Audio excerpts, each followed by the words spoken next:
So what I usually find useful when I'm doing binding is to make just a temporary binding template, and I'm going to do that as I usually do. I'm going to make it 2 inches wide,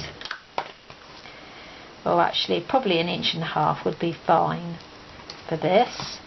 So measure 1.5 inches from the edge of your paper, draw a line up. Then as a guide, we can pop one of these envelopes onto there. Line it up with the edge of your paper, both sides, both sides, this bottom edge and this left hand edge, and then draw just a little line where the pocket comes to at the top. That will give you your strip. I'll cut it with my knife so it's straight. And if you've seen other videos I've done, you'll see that I usually do one of these if I'm binding things, so that I don't have to keep measuring. I know that everything is going to be in the same place, all the holes. Cut that very well, did I? And it's very helpful. You can keep it afterwards as well, and then when you add any more stamps, you've got your binding strip, and then you can just put your holes into your new envelopes. So let's get the punch. This is the hole punch, so I'm going to centre that into there, make sure that that's centred, and then just do my holes. So that's going to give me a guide now all the time. Every time I want to do one of these envelopes, I can just pop that on there, side, get a Sharpie or permanent marker and just make some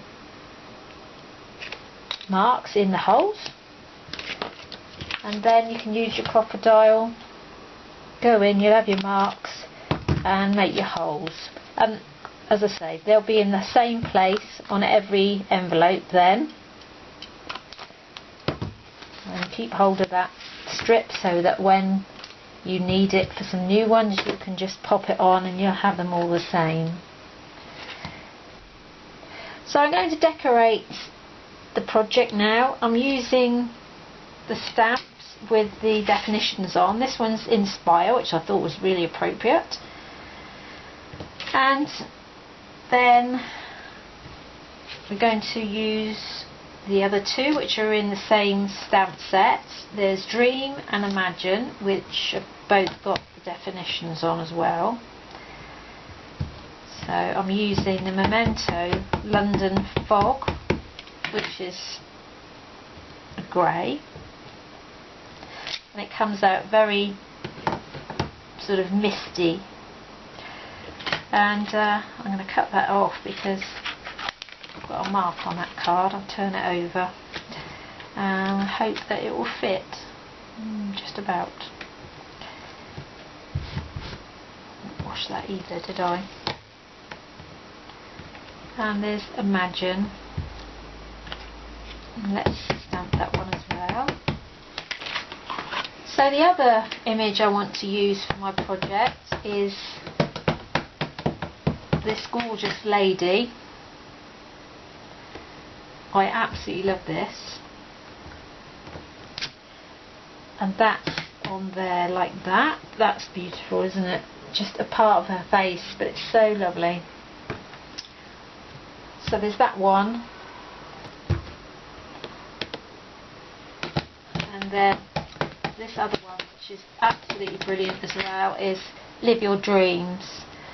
And what's nice about this one is you can separate it, take those words independently and spread them over your project, or move them in and out of things, which is really nice. That's very versatile. To finish our spine, I've decided to put some green, because there's green in my flower paper. So this is lovely pleated ribbon, so I'm going to use that. I'm going to pop some on the edge of there, get my sellotape. I'm just going to use sellotape just to anchor it at the back. because we won't see any of it. So think of that there. Bring it down round.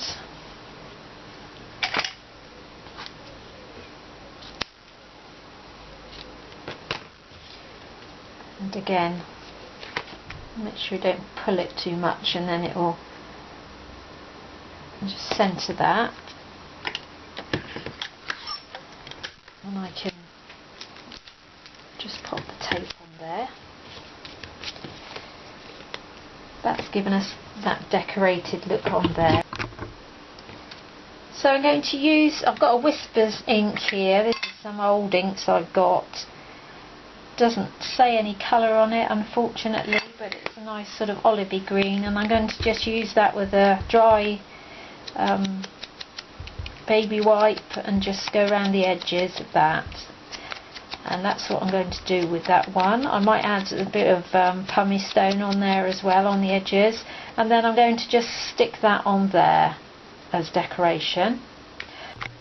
Let's go on with the decorating, and I'm going to use that Whispers ink again. Now this one's very light, so it won't come out very sharp, not as sharp as we'd like it. I want to take some different colours in, so I'm going to use some Stormy Sky Distress ink, Tim Holtz of course, and Frayed Burlap, Tim Holtz again. I'm sure most people seem to have the Tim Holtz, so we use those, and just stamp down. You can do it one at a time, you don't have to do it on a big block like this. I just have this massive block, which is really useful. I've cut round the dream that we stamped out earlier, and I'm just taking some of the green ink around the edges of it, and what we've just done there, I'm going to just give it some ticket edges with my punch. This is a woodware punch. Give the ticket edge. I don't know how I did that one. There you are. That gives us that. That's going to go on the front. I'm doing it straight from the pad because I want it to stand out, so I want it very thick, the ink. That's why I'm doing that.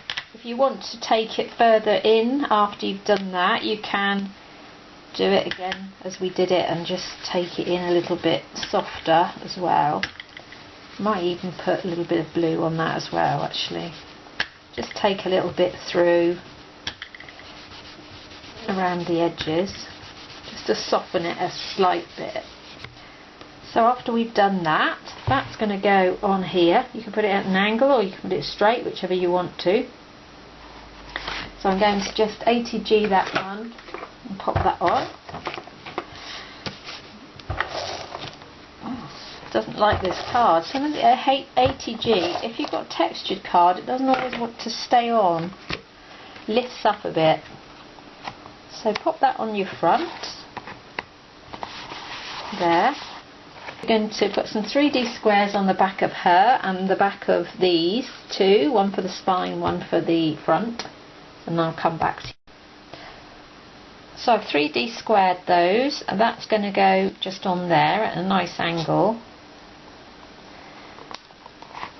And that will go there. I've made a flower, and that's going to be glue dotted onto the front as well. I can do a tutorial for you on that, making these flowers if you want me to. They're just made with double and single-sided papers. There's a bit of vellum in there and a button in the middle. They're all my different flower punches that I've got. That's going to just stick in there, and then she's going to go in here at the top.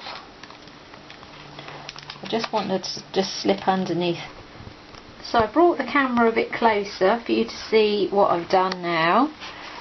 I put the lady there, 3D'd her, obviously the flower, the dream there, which is 3D'd and inked on the edges. I've stamped the Live Your Dreams in the Stormy Sky because I thought the London Fog was a little bit light. We needed something more contrasty. So I've split it up. As I said, it was useful, you could split it all up. I backed one on some green, like the backing paper, and one on some white, 3D squared them.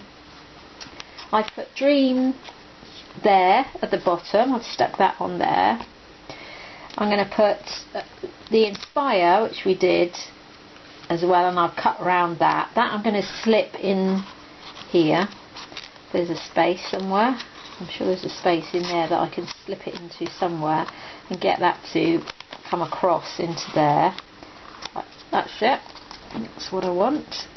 I've 3D squared it on one side, so if you can't fit it in, then you could always just chop some of it off and put it in that way. This one I need to just glue down. I took it off because I put it in the wrong place, so I need to put that in there. And then I'm going to glue off. And then, as I say, this has got 3D squares on, so I'm going to just pop that in another place. I think probably about there would be nice. So that's going to be our front cover. So we've used all those stamps and made a nice collage there.